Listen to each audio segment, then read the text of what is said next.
अभी इस क्वेश्चन में देखो, ये भी काइंड ऑफ सेम क्वेश्चन है, सिर्फ एक कंडीशन अलग है। पढ़ो क्वेश्चन में क्या क्या दे रखा है। क्वेश्चन में गिवन है primary of a transformer has 200 turns, तो एनपी जो है वो है 200 और सेकेंडरी हैज 1000 टन्स। प्राइमरी और सेकेंडरी में टर्न्स दे रखे हैं, इन दोनों का जो रेशियो आता है वो आता है ट्रांसफॉर्मेशन रेशियो के। फिर क्या दे रखा है इसके बाद, if the power output from the secondary at 1000 volt is 9 kilowatt. Power output from secondary at 1000 volt, तो आपको एक तो वोल्टेज दे रखी है, कितनी है 1000 वोल्ट, तो सेकेंडरी वोल्टेज कितनी है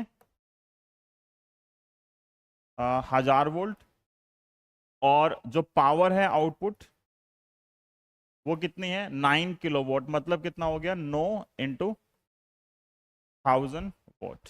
ठीक है, और इसके बाद कैलकुलेट करना है primary voltage, heat loss in primary coil, resistance अगर इतना है तो प्राइमरी का जो रेजिस्टेंस है ये भी हमें दे रखा है 0.2 ओम, और एफिशिएंसी ऑफ ट्रांसफॉर्मर हमें गिवन है क्वेश्चन में, ईटा कितना है 90%।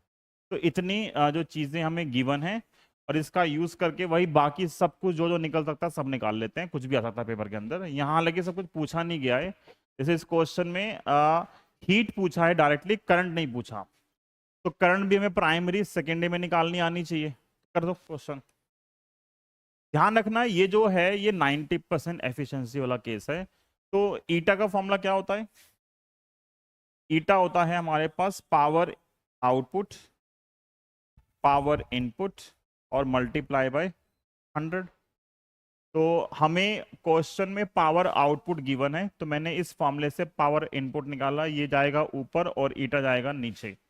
तो पावर इनपुट जो है कितना आएगा, पावर इनपुट ये जाएगा ऊपर, ईटा नीचे, तो ये आएगा पावर आउटपुट डिवाइड बाय ईटा और मल्टीप्लाई बाय 100।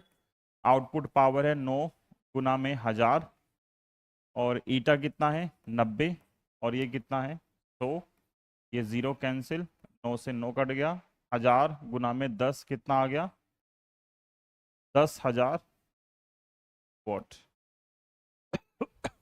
वैसे कॉमन सेंस भी है, ये 90% जो है वो 9000 है, 90% है एफिशिएंसी, तो मतलब जो भी इनपुट दिया उसका जो आउटपुट है वो 90% मिलेगा, तो 90% जो है वो 9000 है, तो 100% कितना आएगा 10,000 आएगा। बिना सोल्व करे भी हम बता सकते डायरेक्टली, तो ठीक है निकाल लिया हमने, 10,000 आ गया।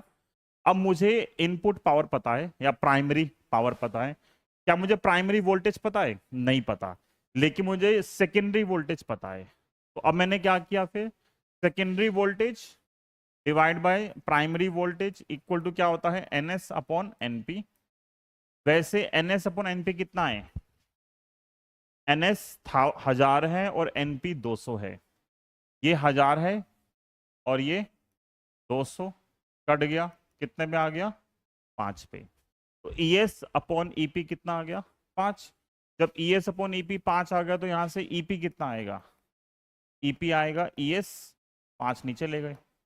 ES कितना है क्वेश्चन में दे रखा ना 1000 वोल्ट, तो 1000 अपॉन 5 कितना आ गया 200 वोल्ट, प्राइमरी में निकल गई वोल्टेज। ठीक है, डिफरेंस ये है, देखो ये इतना क्वेश्चन में हमने जो इनपुट पावर निकाली है, ठीक है, जो अलग अलग आ रही है, यहाँ पे यूज हुआ है किसका, एफिशिएंसी का, क्योंकि दोनों अलग अलग हैं, तो अब दोनों को निकालने के लिए करंट और वोल्ट करंट निकालने के लिए प्राइमरी की और सेकेंडरी की हम दोनों पावर का अलग अलग यूज करेंगे।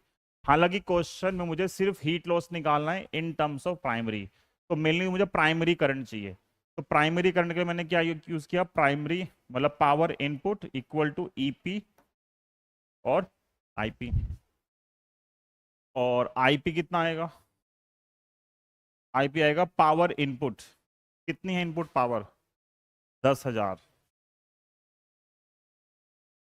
ठीक है, और ये आएगा नीचे, मतलब EP आएगा नीचे, EP कितना है 200, तो ये 0 कैंसिल, 2 से कितने पे कटा 50 पे, तो करंट आ गई 50 एम्पीयर।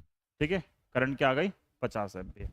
जब करंट निकाल ली, तो ट्रांसफॉर्मर के केस में जब भी हमें वर्ड आता है हीट लॉस निकालो, तो हमें हीट लॉस जो निकालना है वो इन टर्म्स ऑफ पावर निकालना है।